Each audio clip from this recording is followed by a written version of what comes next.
Good evening. Welcome to this meeting of the Planning and Development Council of the Town of Oakville. Thank you for joining us. And Council, are there any, Madam Clerk, Andrea Coyne is serving as our meeting clerk tonight. It's her first, so everybody be on your gentlest behavior. Madam Clerk, are there any regrets? Yes, Mayor Burton, there's regrets from Councillors Giddings and Councillor Duddick. Thank you. Council, are there any declarations of pecuniary interest? Madam Clerk, I see none. Council, you have the minutes of the regular session of the Planning and Development Council from January 19th and the confidential session from the same date. I mean, a mover and seconder or changes. Councillor O'Meara, thank you for the motion. Councillor Knoll, thank you for the second. Any objection? Madam Clerk, that's carried for for lack of objection.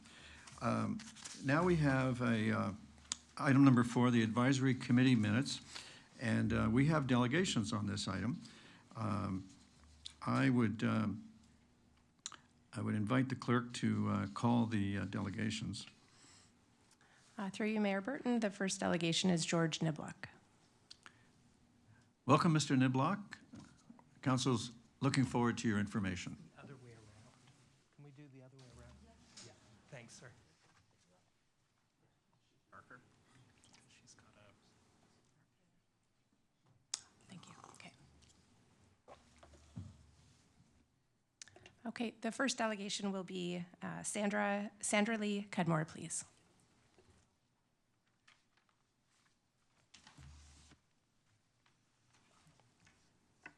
Good evening. Welcome, Ms. Cudmore. Mr. Mayor and councillors.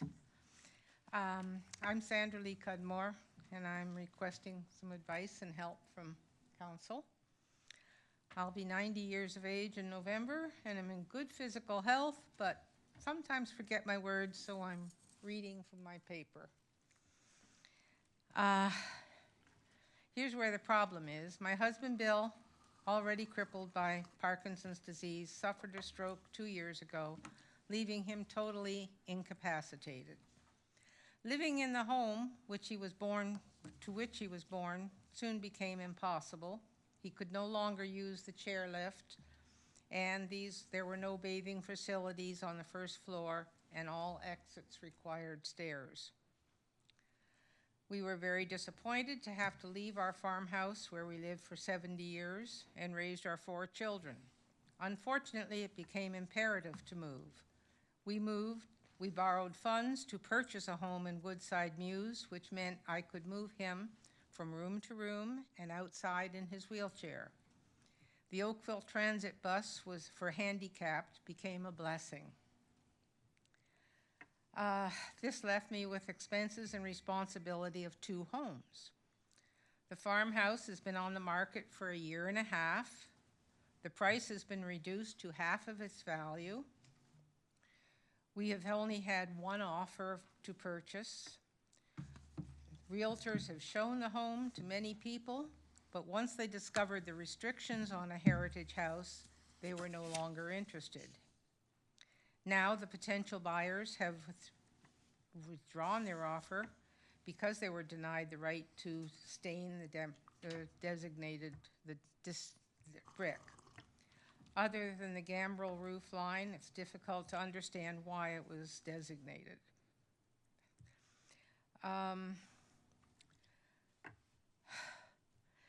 Bill passed away in November, leaving me with 2 homes to maintain. Bill loved Oakville and Bronte and served his town well.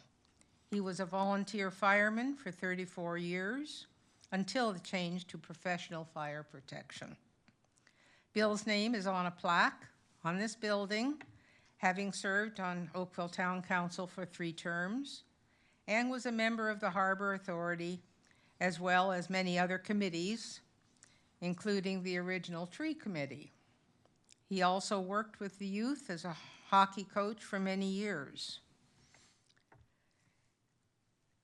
Because of this, we need to sell this house, and because of the heritage designation, it's not selling because there's control, and I'm hoping that the council will give this some more consideration and maybe overrule some of the work that has been done.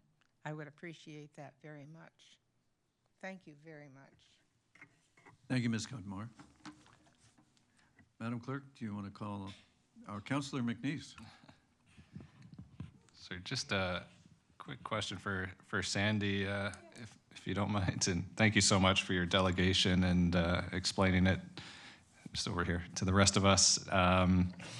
So just to be clear, because the heritage designation isn't on the agenda tonight, Right. but you're hoping, and you mentioned there's somebody maybe interested, but maybe not, but you're still hoping that because the heritage application came through you, correct, as the current owner, you're hoping that council, there was, I think, 9 items, so staff supported 7, but you're asking for all 9 to be approved tonight, just so the rest of council? Yes. Okay, please. okay, so that's what you're looking for tonight. Okay, Yes, just want to please. make that clear to I everybody. appreciate that. Okay, Thank you, Jonathan. thank you, Sandy. Thank you, Councillor McNeese. That is a big clarification. Madam Clerk? The next delegation is George Niblock. Welcome, Mr. Niblock. We're looking forward to your information. Thanks very much. So I've just been helping out with the Cudmores in the sale of the property. I'm a second agent that's had a go at it.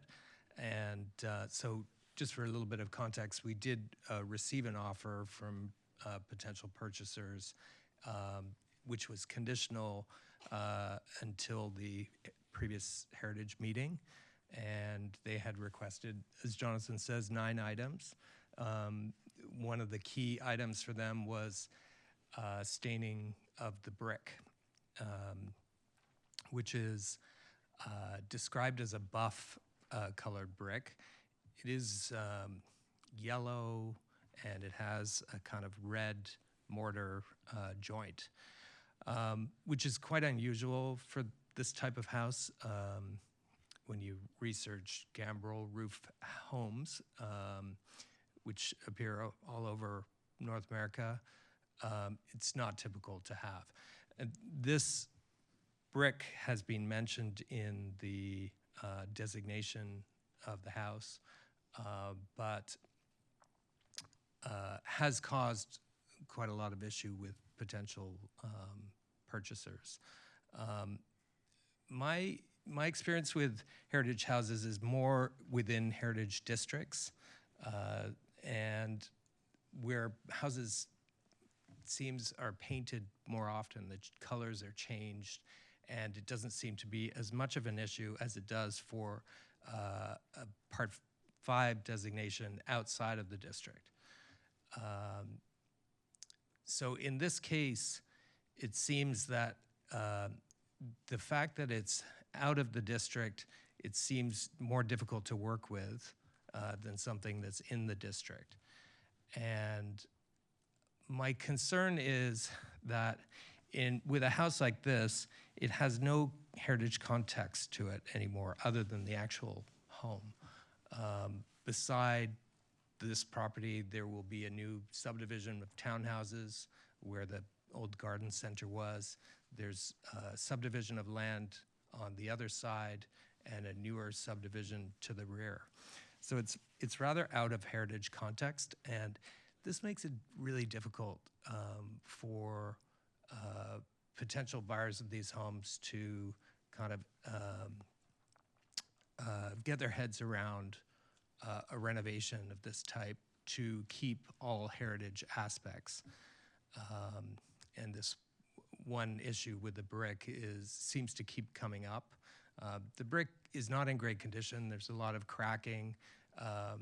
The potential buyers understand that they've got to replace bricks, fix the mortar, that kind of thing.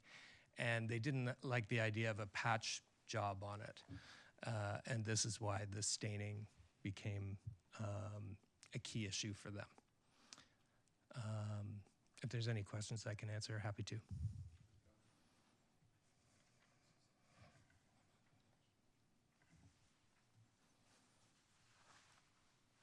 Sorry, didn't hear that. Thank you, Worship. Just a quick question, because I know it came up as a potential option at the Heritage Committee. So And I think it came from you potentially going over it with some horizontal cladding or something like that and keeping the brick in situ if somebody in the future wants to restore it. But my understanding is that hasn't been pursued at this point. Yeah, I did make that suggestion as a way to retain the brick, because sometimes one of the things that in heritage staff look at is not making changes permanent. But that wasn't something they were able to deal with at the heritage meeting. And as you know, with real estate, time is of the essence, and waiting for another heritage meeting and submitting a new application wasn't something that was feasible with the potential buyers. Okay, but anything that's decided on today wouldn't preclude you from doing that if you had somebody or that wanted to do that. Good to know. Yeah. Thank Okay. you. Thank you.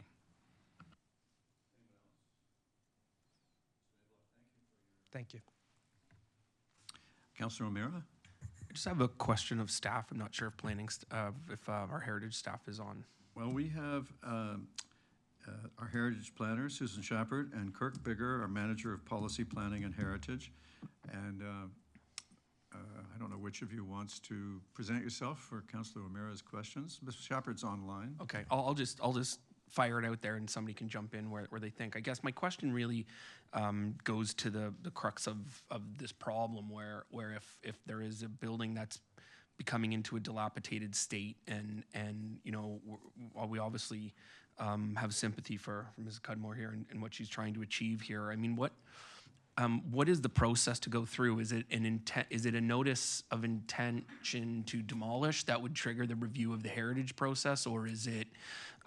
Is there another sort of process that they can take, because this seems to be an ongoing thing that might be detrimental to the building's continued survival? So I'm just wondering what the heritage step is to take for Mrs. Cudmore here. To the councillor through the mayor. Anyone can apply to de-designate or repeal an existing heritage designation bylaw at any point in time. There is a specific process set out by the Ontario Heritage Act to do that. That would allow council to reconsider whether or not the cultural heritage value and the described heritage attributes in the bylaw are still valid. I would suggest that there may need to be either new information or significant changes brought forward to council to consider in order for them to re-examine a fairly recent designation bylaw. It was just passed in 2024, but that process certainly does exist, and I'm happy to provide anyone that information. Okay, thank you very much for that. All right, Councillor Hazeltine. Thank you. Through you, Mayor Burton. Could you just explain, have we ever done this before in terms of staining the brick and the perhaps difference between what we may have done or not done? I just want to understand if there's been past precedent. Thank you, Councillor. Again, through you, Mr. Mayor, to the councillor. We have actually, we being the town, permitted the staining of several historic buildings within heritage conservation districts. So those are the properties that are designated collectively under Part 5 of the Heritage Act.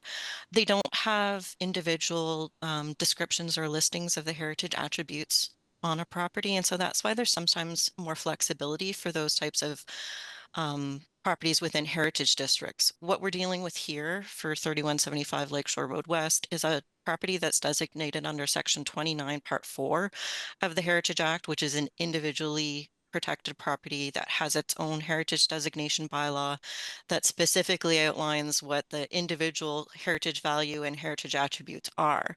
And because the buff brick is specifically listed as a heritage attribute, the color and the brickwork itself, it's something that we take very seriously when we look at managing change to the property.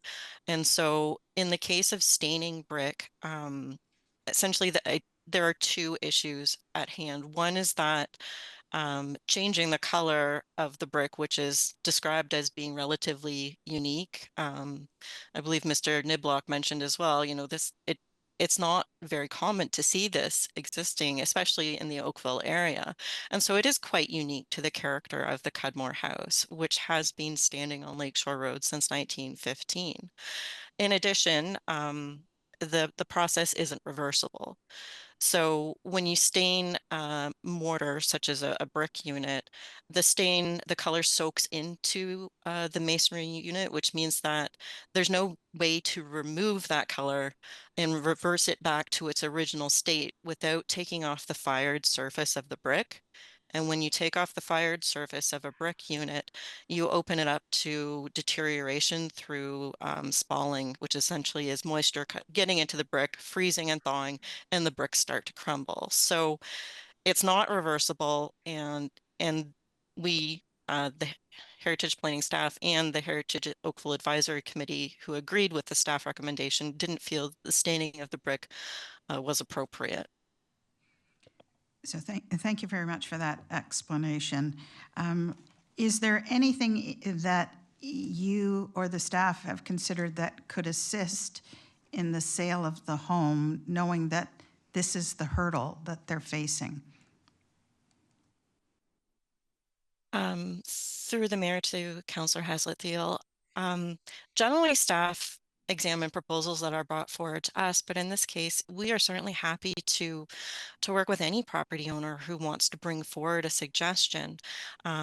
As the heritage permit outlines, there were 9 changes proposed to the property, and some were very strongly supported by staff and by the Heritage Committee. The creation of the new addition and garage, removal of the rear addition and the side addition to kind of update this space. We provided some additional flexibility in terms of windows, so that instead of having to restore all of the windows on the house, which again are listed heritage attributes, we tried to provide a compromise so that the owners would only have to restore the front elevation, and both sides and the rear could be replaced. That's what's being brought forward as part of the recommended conditions of approval tonight. So we did try to provide as much flexibility as we could to ensure that the house could be updated to modern standards.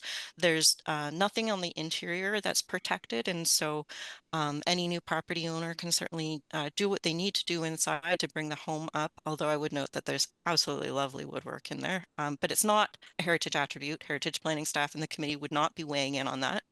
And in addition, any restoration efforts, such as restoring those front windows, would be available to or eligible to apply for a heritage grant, which is currently open and accepting applications. Thank you very much for that detail. Councillor McNeese. Thank you, through your worship, to staff and probably Susan. Okay, so I understand that it's not just the coloring of the brick, but it's the actual staining of the brick, that even if they were to get a similar end color through the staining, it's the actual act of staining that's irreversible and could cause future damage, I guess is the concern. Through the mayor to Councillor McNeese. Yes, I mean, staining masonry is generally considered a better option than painting it, because painting will actually seal moisture behind those units right away and cause the deterioration to start right at the beginning. The problem with staining is that it's not considered reversible. And in terms of heritage conservation of, kind of the hallmarks of a building, the exterior cladding is generally considered quite important, and it's something that that we feel really represents the character of the Cudmore House. We did recommend that a heritage mason take a look at the property, and I'm honestly not sure if that's happened to date, because we do know some excellent masons who are able to provide historic bricks for matching in the case of deteriorated units, and also a potential for matching mortar replacement as needed. So there Okay. are options, and those also would be eligible for a heritage grant as well.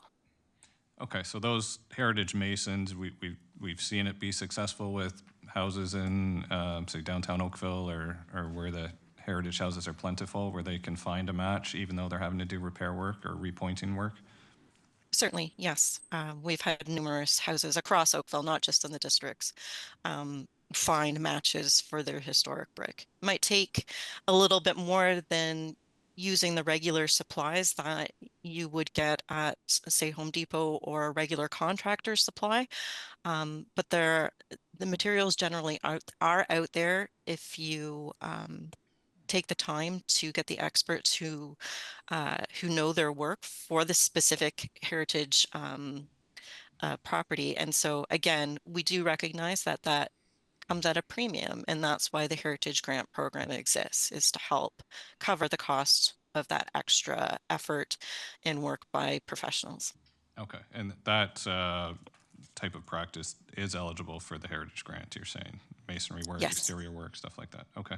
Then my Yep. second question, I can appreciate you don't have an application for you to, say, cover the brick with wood cladding, but just in your experience, have we done that before in a Part 4 registered house in, say, downtown Oakville or somewhere else, where we're covering up what we hope to be preserved in the future?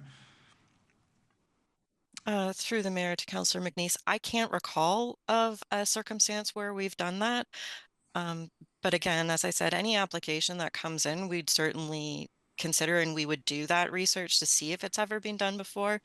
Again, there are pros and cons, I think, that come along with something like that. One, it certainly would change the character of the house. But again, if the work was done in a sensitive manner, it could be considered reversible as well. So we can't really say for sure whether or not staff would support it. It has a review process that it would need to go through.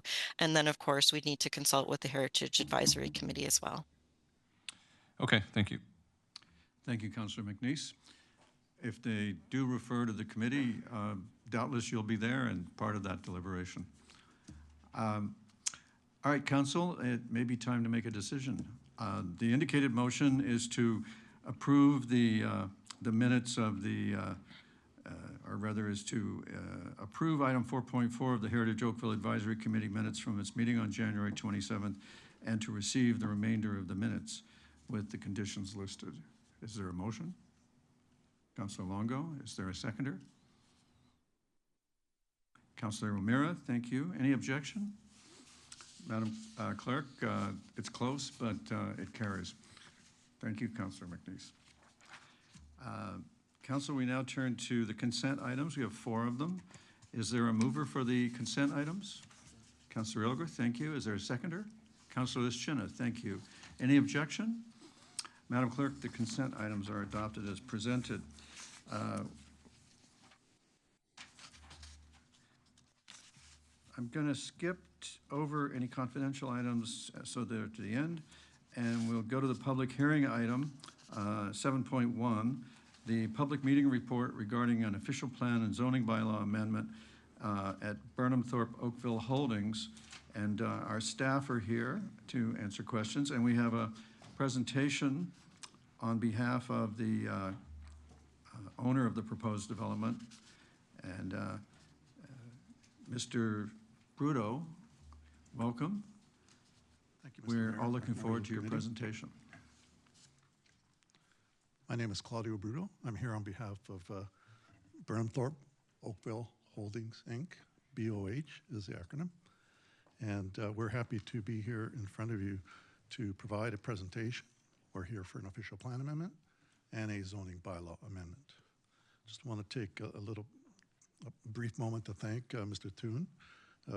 We've worked very well with him during the process of these two, of the official plan amendment and the zoning bylaw amendment, and also through an OLT hearing, which has just concluded. And I can say, we're delighted to say that all issues have been resolved as far as our amendments are concerned. But we still have to go through the development application process, which is the public meeting, and that starts today. Do want to go back a little bit and indicate that we have had a community meeting late last year. We had 4 people attend, as well as 1 counselor. So there wasn't a lot, but we did take notes and we thought through them and incorporated some of them into our applications that are before you this evening.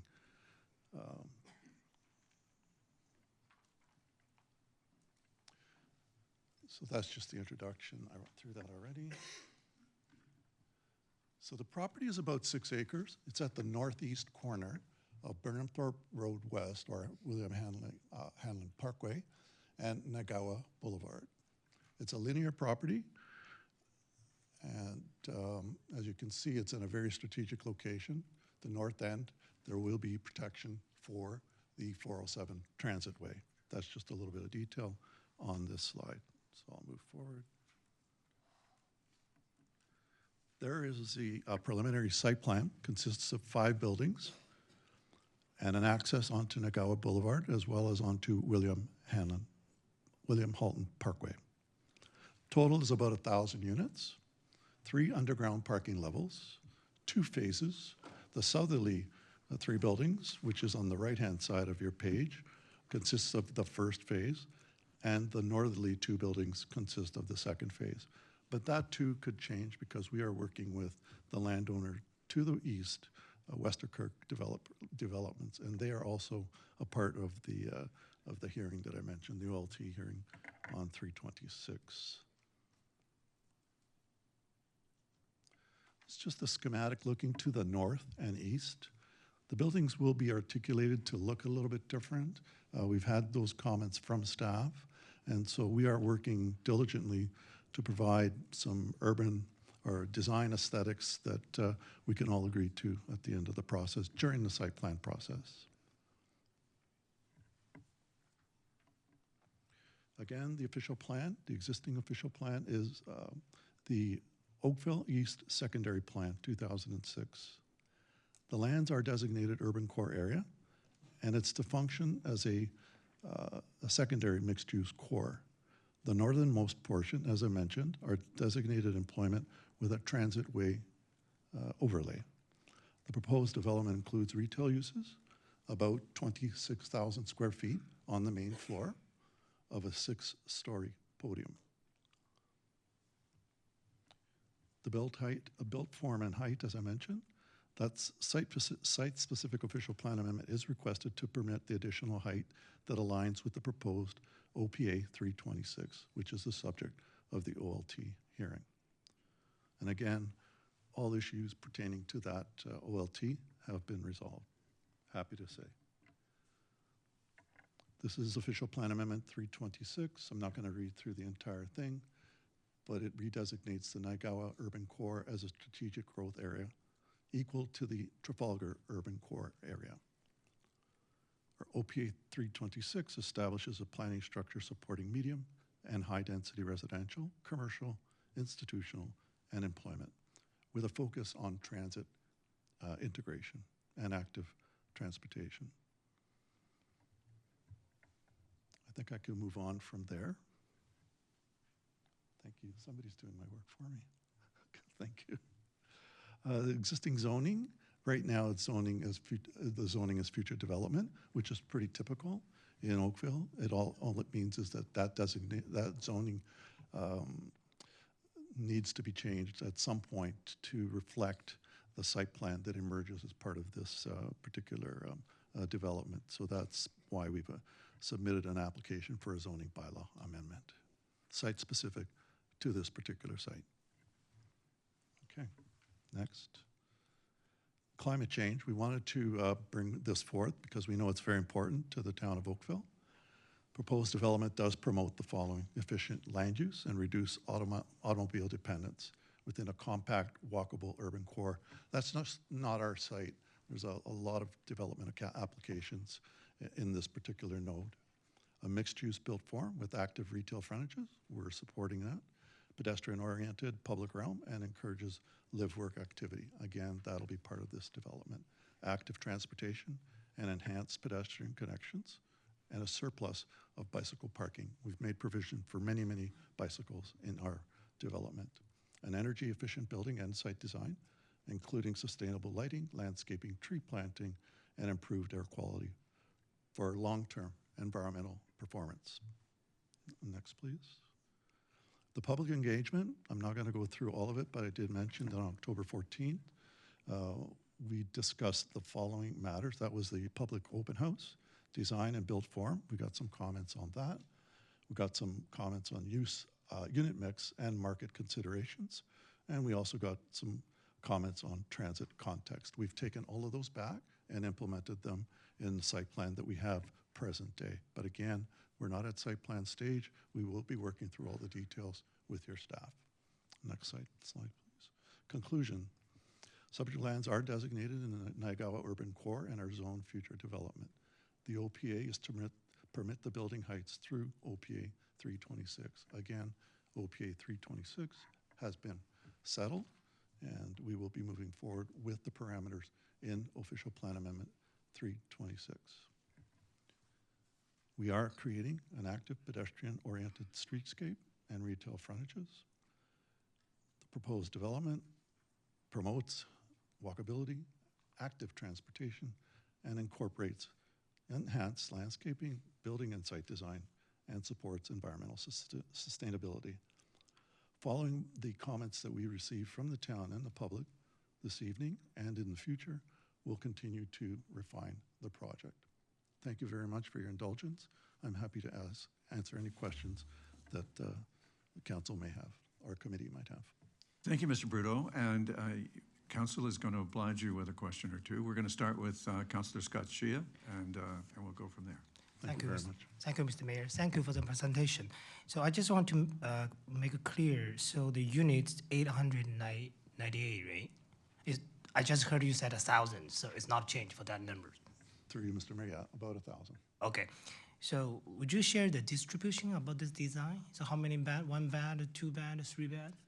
We haven't fully vetted the unit typology, but current market conditions would suggest that we're not going to see micro units here. They're going to be larger, 1 bedroom, bedroom and a den, 2 bedroom, and maybe some 3 bedrooms as well. Do you have kinds of portion about that, like 60%? We don't. I'd be remiss if I said to you, I do have it. We're not at that stage just yet, but we're mindful of the fact that there will be a mix of unit typology. Okay, thank you. And during that public information session, I raised those wall effect issues concerns. So is there any further investigation and research on that? Can report to us? Through you, Mr. Mayor, yes. We're continuing to develop ideas from the comments that we received at the community meeting and any comments that might arise tonight from the public and ongoing comments that we receive from your staff, which will be critical to the success of this project and approvability for the site plan in the future. So this is merely a first step in terms of the public process. Okay. And the last question is, there's explanation about the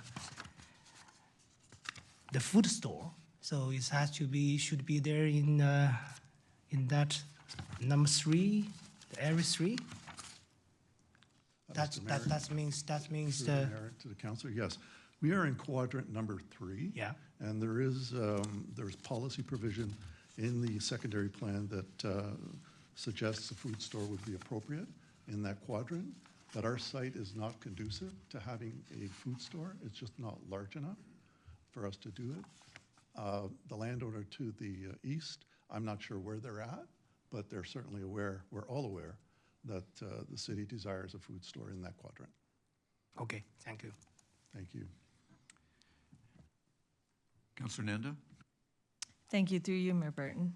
I just have a couple of questions for him and the rest for staff that I can ask after. Just in terms of your parking, 973 spaces, that's about 1.08 spaces per unit if you're saying at the 898. But are you saying now it's 1,000 units instead of 898? Through you, Mr. Mayor. I was just rounding up. Okay. Yeah. So we'll round up to like 900 then, because you said 898, right? Correct, yeah. So if you have, how do you justify having 973? Do you think that's enough for visitor retail parking and including all the units? Through you, Mr. Mayor, to the councillor, we believe it's enough. It's a factor of about 1.0, more or less, including visitors. But we are encouraging public transportation. We know there's going to be a transit way here in the future. There is local We don't transit. yet, yeah. We are looking well into the future on this site, as you know. But we believe that ratio will encourage more pedestrian use of the transitway and the local transit, the Oakville transit. And when are you anticipating having this built? What are the phases? The 3 buildings to the south at the moment are phase 1, and the 2 buildings at the north are phase 2. And when do you expect to start building? If I could crystal ball this, it might be 5 to 7 years. Before you start, before you begin? I mean, things could change, the market could change. And my client is, very responsive to market conditions, so it could be sooner. What we want to do is put our approvals in place and then, hit the ground running when the market is there. Okay, so we have in our build form, in our Nagawa urban core, that they need to be various heights. So is there a reason you decided to keep them all exactly at 18? Through you, Mr. Mayor, that's a great question, Councillor. They're at 18 because that's what we've proposed. OP 326, though, contemplates that we would have a different range of building heights.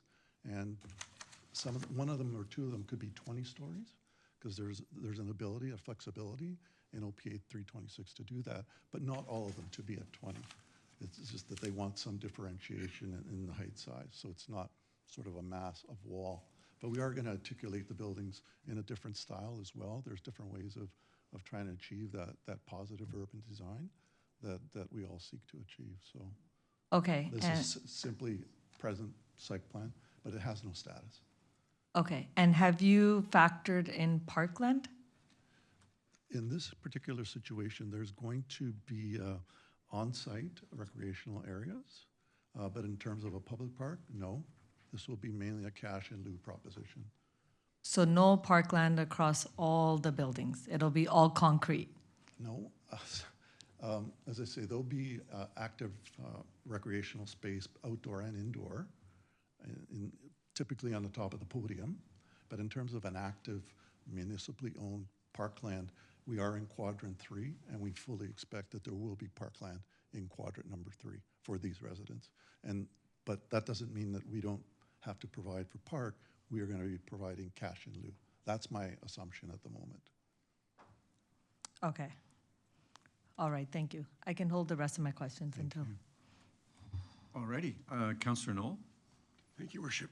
Thank you for the presentation. A couple questions. Obviously, the condo market has fallen apart, and that's why you're looking at 5 to 7 years down the road to build. Has there been any consideration given to potentially shifting 1 or 2 or more of the buildings to rental stock? Through you, Mr. Mayor, it's a great question. It's the question of the day. Yeah. A lot of people are going rental. I don't think our clients are adverse to having a look at that as the process moves forward. At the moment, though, that's not what's being considered. But again, I wouldn't rule it out. Okay. With respect to the retail space, is it retail or retail commercial, or what? Can you maybe describe that a little bit more for me? It's retail commercial. So potentially retail or office space? Yes. Okay, it's 26,000 square feet. Yes. And how is that actually, I know that it's early days and there's more configuration that has to happen, but what is anticipated in terms of the creation of those spaces? Is it one contiguous space that could be subdivided? Is it a whole range of smaller spaces that are tucked into whatever space is available at the end of the day? How does the retail work? Yeah, through you, Mr. Mayor, to the councillor. It's the intention of our client that the main floor will be the retail commercial. It's a very important component to this development at the base of the buildings, accessible from the street and internally. So it'll be well thought out and programmed. We believe, our client believes that there is a market at that time. There will be a market at that time to have a mixed-use building, and your policies require us to do that. So we're aligned. In terms of the actual size of the units, so one of the issues that I've witnessed in my time on council is that a lot of developers build retail that are not really viable for retail businesses. They're too small, mostly.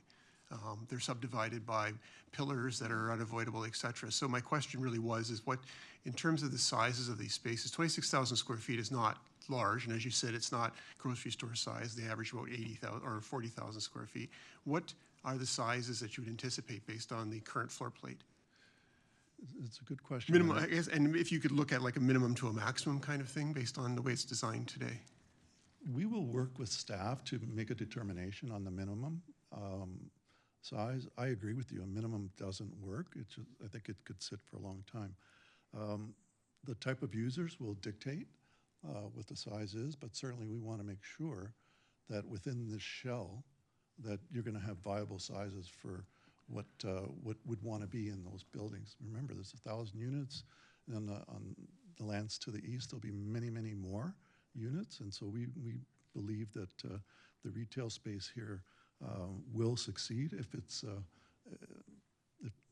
at the right size. I don't see micro units of 200 and 300 square feet. I think, thinking of a dentist's office, a doctor's office, or an architect's office, that sort of thing, some sort of retail, commercial, a coffee shop, for instance, could be a national brand. And so they require 1,000 or 1,200 feet. So probably that's what we're thinking. Probably more than 1,000, but yeah. In terms of retail, I mean, the success ingredients of retail is a market, a demonstrated market, customers, and parking. How are you going to deal with the parking and the retail here? Because it's mostly underground, or I think it's all underground. How do you anticipate actually having successful retail commercial underground? I've not seen where that's worked in our community. Through you, Mr. Mayor. If you haven't seen it here, how do I put this? I have seen it, and it's a dedicated parking area. You go through the underground parking, and there'll be signage in terms of where the visitor parking is for the retail, and they will be reserved spots, both for the owners and visitors to that particular retail. With the small parking yield you have there, it's just slightly over 1 per unit. How many would you have dedicated for retail and commercial space? Again, it depends on the type of user, and the parking allocation or the parking ratio depends on the type of user. Doctors, for instance, require more parking than, say, a dentist's office because, well, they're the same. What can I use? A retail shop, for instance, right? Because you don't know how many clients are coming in per hour, per day, right? So I would say there you're going to have a more limited amount. But again, the short answer is it'll depend on the users of that retail space. And your bylaw will have provisions for the number of spaces that need to be allocated for those uses. Right. And they are going to be a priority. It sounds like the focus is on service commercial rather than retail based on what you're explaining. I would say yes to that at the moment, but it's early. We'll see what happens in the future. There will be a market study to ensure that my client hits the mark. We want to have successful commercial space, right? Okay, thank you. Thank you, Worship. Thank you. Councillor Grant.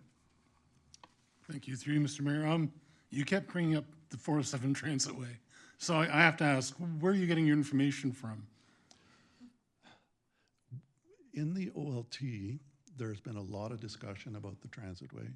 We've seen letters from the city, and we've seen letters from Metrolinx. So there's been a lot of discussion. So we are being asked to protect for that land for Transitway at the north end of our client's property. And it is designated as employment. So we can't use it for residential. So you've had letters from Metrolinx saying that it's still a going concern? Metrolinx is saying we don't need a station there. Right. But that doesn't impact the Transitway. There's going to be a Transitway. But there might not, well. Okay, well, in 2018, they'd not even considered it touching the top of Oakville. Shortly after that, the 2041 and ahead planning completely dropped any mention of the 407 Transitway. And as of now, for the last 2 years maybe, the 407 Transitway website's been dead, taken off the map. So it doesn't look like Metrolinx remembers the 407 Transitway. I'm just surprised that it's being considered as a major thoroughway for transit in any planning. I can just relay to you that there have been discussions at the OLT. We're showing a transit way. We've been asked to show a transit way. Again, we can't put housing there. It's designated as employment. They own some of the land at my client's north end. They've taken it, expropriated it. So I don't disagree with you. There haven't been any definitive decisions made. They may be looking 30 years out. Who knows, right? Okay, great, thank But you. I do know that the station at Nagawa, I think there's been some very firm position that Metrolinx does not anticipate a station at that location. Again, I'm conveying the message. Thank you for your question. Councillor Elgar? Thank you, through you, Mayor Burton. Thank you for coming tonight. It's an pleasure. interesting application.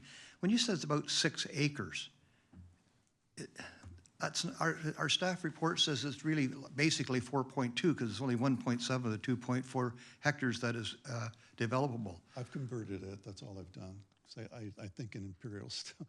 Sorry? That equates to about 6 acres, just shy of But 6 the acres. 2.4 does, but a developable area is 1.77, yes. which is actually not close to anything near 6 acres. It's more like 4.2 acres, That's correct, that's the coverage. That's what your staff is saying. where you can do anything on, or you're looking to do something on. That's what we're looking to do, that's correct.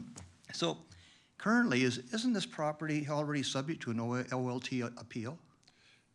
Through you, Mr. Mayor, it is. Okay. And if I haven't been clear about it, I'll try to be. The OLT is behind us, so to speak, and we've resolved all of the issues that we've put forth as part of our application.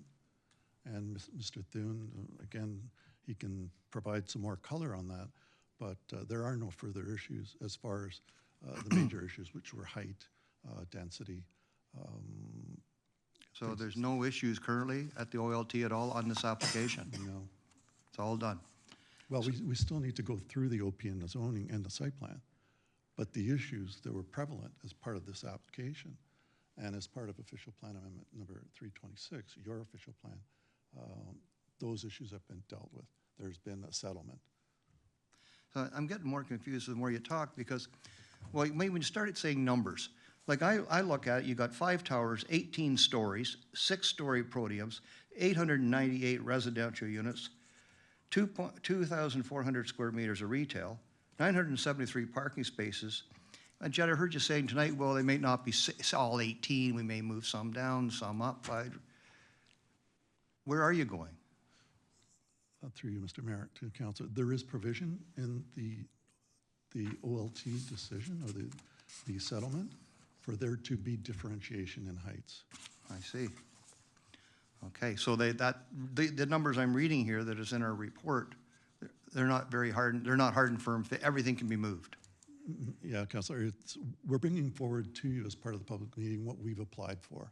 We wouldn't be changing it on the fly. So did the OLT address anything to do with parkway land dedication or anything on that? Where's that now? That's a good question. I'm not aware whether the OLT dealt with the parkway, but I do know what our land at the north end is reserved for the parkway or the transitway. So the transitway, are you aware that we've already got the funding for the transitway to be built? I'm not aware of that, sir. But what you're asking to build is something where you would need the transitway.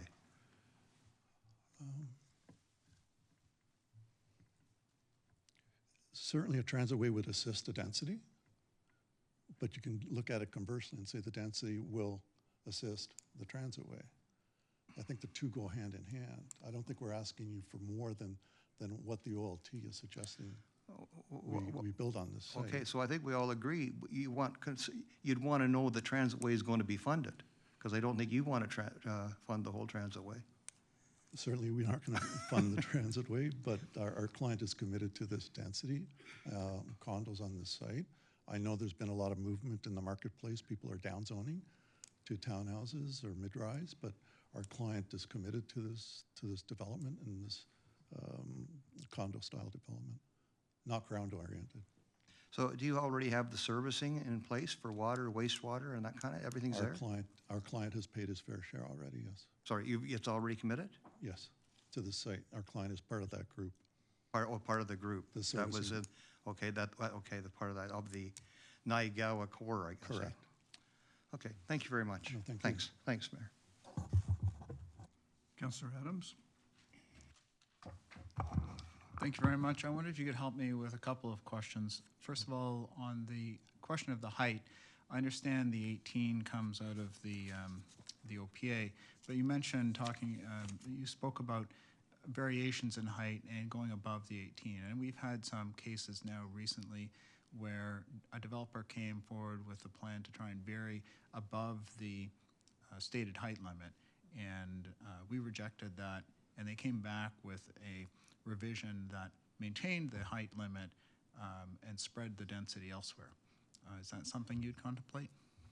What we're contemplating through you, Mr. Mayor, is in the policy there is provision that if we could have 1 or 2 buildings at 16, for instance, and then have 2 at 20 to allow for a more aesthetically pleasing urban design. But the number would stay at 898. That's the projected number at the moment, right? We had that exact situation on another site recently where a developer wanted to go above the stated height limit in that location.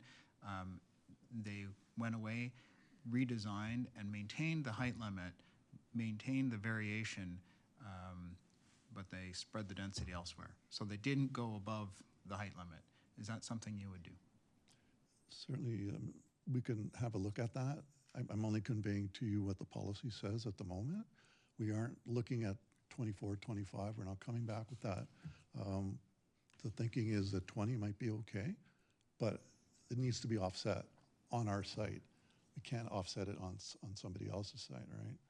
Okay. So that's what we're looking at to offset if we wanted to go a little higher. Thank you for that answer. We're happy to stay at all 18.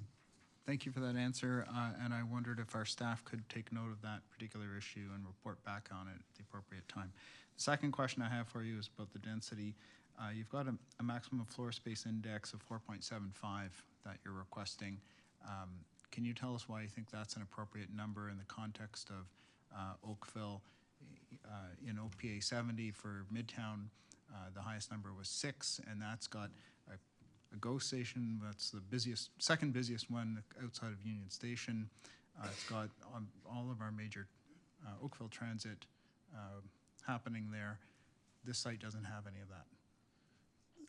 Through you, Mr. Mayor, we are responding to the policy provisions that we've seen in the secondary plan, the existing one, and 326. So we're not deviating from that policy provision. So that 4.6, 4.7, from my perspective, is appropriate, but that's something that we're going to continue to look at with your staff as we move forward with these applications and with the site plan application. Okay, thank you very much for your answers, and I wonder if our staff could also report on that Thank you. particular question of the appropriateness of that FSI figure. Thank you. Councillor Chisholm? Thank you, Worship. This is more of a statement than I'd like staff to consider looking at. I was a little concerned with the comments was made, and thank you for the presentation with respect to cash in lieu of parkland. It seemed to be very firm, automatic right away that's going to happen. Is there any flexibility or something to step back on that to look at green space and parkland for this development? Through you, Mr. Mayor, it's a good question. And again, I can reiterate what I said. There will be on-site recreation space for all the buildings. But at the moment, the thinking is that we would be doing cash in lieu because we expect there's going to be public parks to the east because it's a much larger block. But yeah, I right hear what now, you say. Pardon me? Go ahead. Yeah, never say never, but I would again, I don't want to mislead. That's the thinking right now, that it would be cash in lieu. Well, I might not be thinking of council with respect to that. So I directed the staff to really zero in on the parkland considerations with negotiations in lieu of parkland, cash in lieu of parkland. I think staff need to work with the developer in coming up with a better plan with respect to that specific area of parkland. As you know, parkland is very important to us, and you've indicated recreational space, so that's a difference between recreational space and parkland. We need to see the benefits of just having recreational space versus parkland, and I think there's a difference. And you're looking at putting on top of podiums and so forth. It's more to it than that. I think we're being light on that, so I would ask staff to put that under matters of under review and consideration, negotiations with the developer. So I'll just leave it as that. Thank you very much. Thank you for your question. Councillor Haslett-Deal. Thank you, through you, Mayor Burton. Appendix B, I'm wondering if staff could pull that up. I'd just like you to clarify a couple things on your concept plan.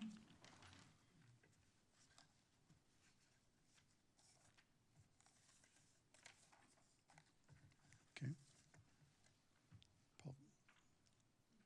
I just got to wait for it to come up.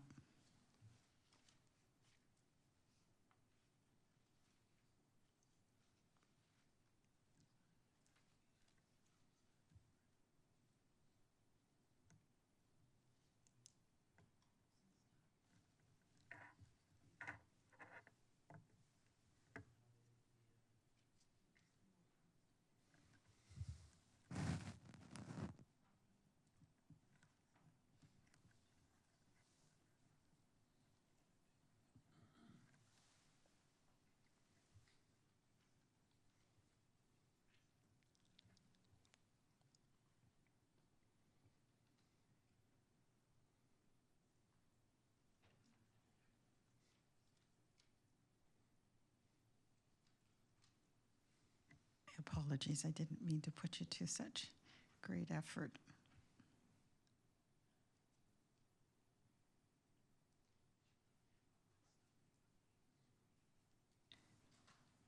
Okay, can you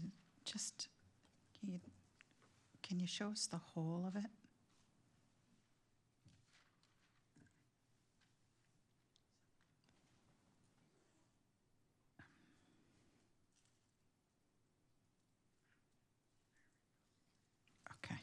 All right, that's what I needed. So my colleagues, my council colleagues have zeroed in on the thing that I also generally go after, which is where is the play and park space? And you've answered that you're going to have some recreational space. You'll do some kind of play space probably on the mezzanine. But when we see these kinds of plans, that green that's on there, can you just clarify what is truly green space and what is just colored green, as in it's the image that you decided to share with us? Mr. Mayor, it's a good question. It's a concept plan. Green on this particular plan would denote landscaping for the most part. So the darker green will be privately owned, probably public spaces. So in the center, in between those podiums? That's correct. Okay. And then you've got some setback? Okay, all right. I just wanted to be clear because sometimes people choose to use green and it's not really green. So thank you for clarifying that. My other question is to staff, and that's, there's been this reference to lands east. Could staff just clarify, is there an area plan that could be shown to council? Because the gentleman has referenced potentially park in to the east. Do we have an area plan? Is he required to provide us with an area plan? Through you, Mr. Mayor, the lands to the east is owned by Westerkirk. We've had some very preliminary conversations with the applicant through a pre-consultation, but we haven't yet seen an application come in. Once that application comes in, we'll be able to present that to council. So this plan moving forward doesn't have to show us an area plan that goes to the east? Through Mr. Mayor, correct. However, because it's of interest to council, we can certainly work with the applicant and the adjacent owner to show more of a composite and show how the distribution is looking also on the street network, park space where feasible, storm ponds, that type of thing. We can do that. Okay, so I know that you make concerted efforts to try to find the right urban design. But I think about my council colleague, Scott Shee, he referenced the wall effect.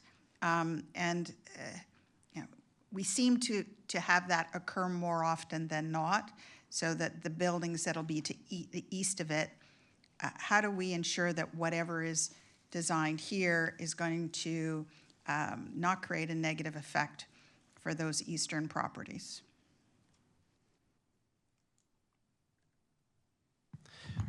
Through you, Mr. Mayor, one of the things that we look at is tower separation as well. So the effect that that could have on the property to the east, we would certainly take that into account. There is currently proposed driveway coming from Burnham Thorpe or William Halton into the site. If there is a challenge getting access directly onto Neagawa, we may have to reconfigure the street network. So that may also add to the ability to have more of a separation distance amongst the towers. Okay, so that addresses the wall effect. And then if the lands to the east do a similar type design, will we see that replicated across that whole corridor? Through Mr. Mayor, too early to tell at this point because it's just very, very conceptual what we've seen to the east. But that's certainly information that we can take back and consider as we work with the applicant to the east. Okay, I'd ask that that be recorded, that we have a consideration, as much as this gentleman wants to make sure that, and it sounds like you've been very conscientious about what the policies are and what applies. What surrounds it is really what ultimately defines a complete community, and so understanding that better would be appreciated. May I just, we have been in good communications with Westerkirk through this whole process. We have not seen a definitive plan, but absolutely we intend to work with them. And eventually there will be a concept plan that takes into consideration both properties. So we're not oblivious to it. Thank you.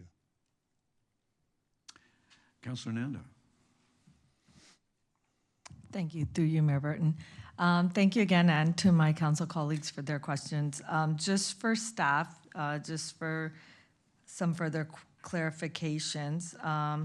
One under the FSI, we were saying was 4.75 on 900 units on 1.77 hectares. We're looking at about 500 or so units per hectare, which would bring it to about 850 people per hectare. How can we have it so high?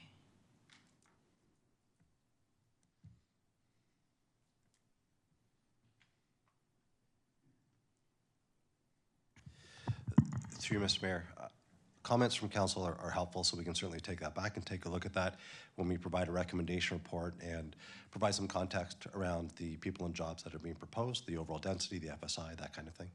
Okay, so that would be great. And then for the parking spaces, it looks like there will only be, across the board, only 75 parking spaces for visitor and retail. How can that be enough if you have about 1,000 units of people who may have visitors? There's a good chance all that parking would be taken by visitors. So going back to what my colleague was saying about retail, how will we be able to support them? Through you, Mr. Mayor, I've made a note of that, Councillor.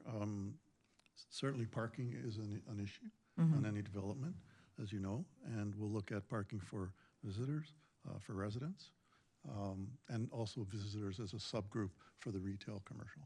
Okay, thank you. And then has there been any more information provided by the ministry on the transitway?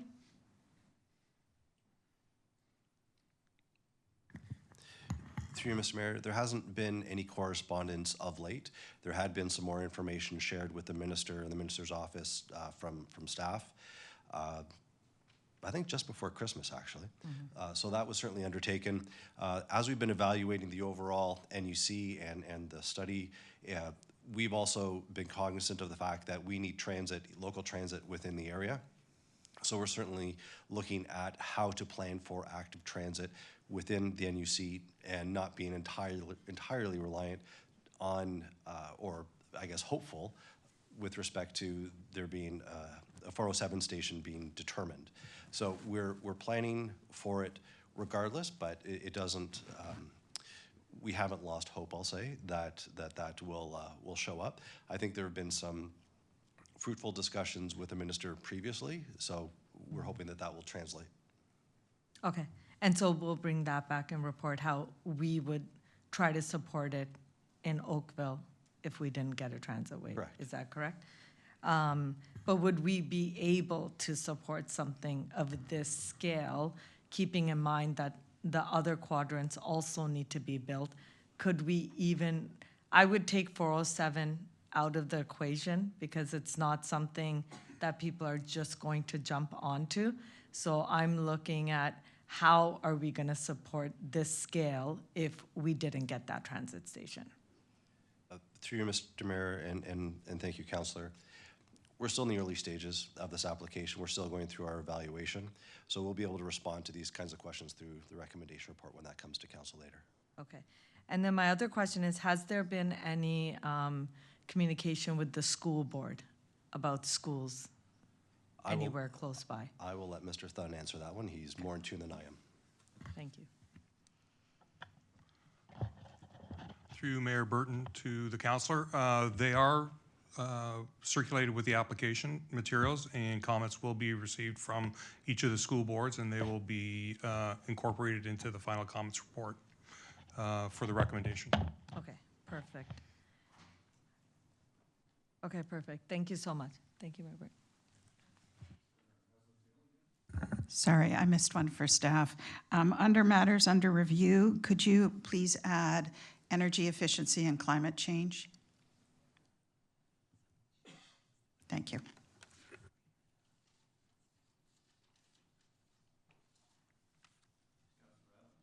Excuse me, for the clerk, Councillor Adams. One last item I wanted to add to the list of items to be reviewed, which is the question of visitor paid parking, which is an item that I've asked about on a number of other applications, and I have yet to see a formal response in any of the reports come through council yet. So if I could add that, please. All right. Are there any members of the public here with questions or information?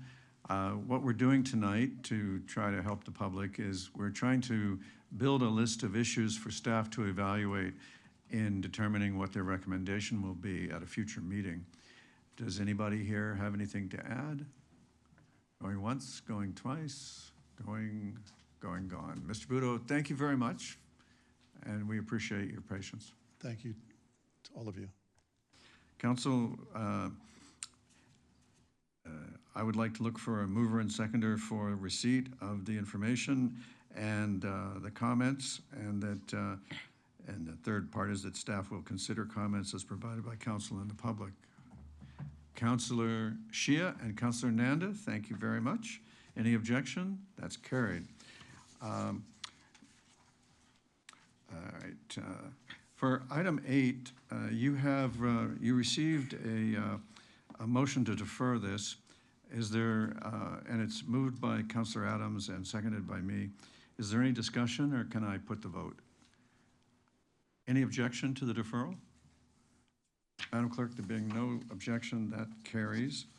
And then council, doubling back to item number 6, is there a mover and seconder for receipt of the report from the legal department titled Confidential Midtown TOC Update dated February 12th? Councillor Chisholm and Councillor Adams, thank you. Any objection? Madam Clerk, there being no objection, that's adopted. We have no confidential discussion items, and I call for new business of an emergency, congratulatory, condolence, or notice of motion nature. Councillor Shia. Thank you, Mr. Mayor. Today marks the first day of the Chinese New Year and the Lunar New Year, so I'm delighted to recognize this and celebrate this special occasion with our community. This year, we welcome the Year of the Horse, a symbol of energy, strength, and forward progress. The Lunar New Year is a time for renewal, a time when families come together, traditions are honored, and hopes are set for the year to come. It is also a moment to reflect on the value that unite us: family, community, resilience, and optimism.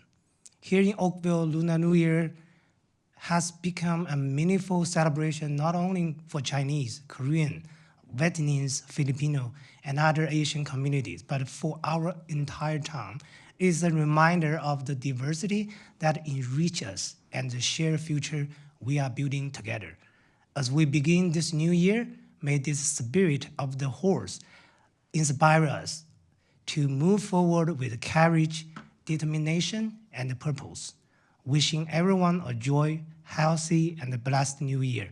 最后，我也用中文送上祝福，祝大家新春快乐，身体健康，阖家幸福，马到成功，新年快樂，恭喜發財，龍馬精神。And last, I will invite all my council colleagues and staff to join us for the celebration event on this Sunday, February 22nd, 1 p.m. at the Town Hall for the beautiful New Year's Gala. Thank you. Thank you, Councillor Shia. Am I right? I understand the horse brings success. Well, we certainly are looking for success on a number of fronts, aren't we, Council? Councillor, how's the deal? Thank you, through you, Mayor Burton. I just wanted to say that congratulations to the Downtown BIA. They did their first ever Frost and Flame Winter Festival this weekend. The crowds were tremendous. People seemed to really like the fire acrobats and the DJ, and hats off to, once again, one of our commercial districts, just really putting an effort in to draw people to shop downtown, shop local, and have some fun. Thank you, Councillor. Councillor Elgar? Thank you. Through Mayor Burton, I'd just like to thank all the town staff who made Family Day such a huge success in Oakville. I couldn't believe the number of people that came out with their children and the big smiling faces. I got to say, the town staff were excellent. Great job. Thank you, Councillor. I'm sure that everyone in Council shares your feeling on that. Council, I do hope that the forecast for a return of winter tomorrow will be one of those occasions. My father, the weather forecaster, used to say, if you don't like my forecast, bet against it, it's 50-50. So let's hope the odds are in our favor with regard to that. Are there any requests for report? All right, then I would solicit a mover and seconder for consideration and reading of the 6 bylaws in the agenda. Councillor Elgar and Councillor Longo, thank you. Any objection? Madam Clerk, there being no objection, the bylaws are considered read and passed. And that ends the work of this meeting. It's been terrific working with you, and I'm looking forward to the next time. Good night, everybody.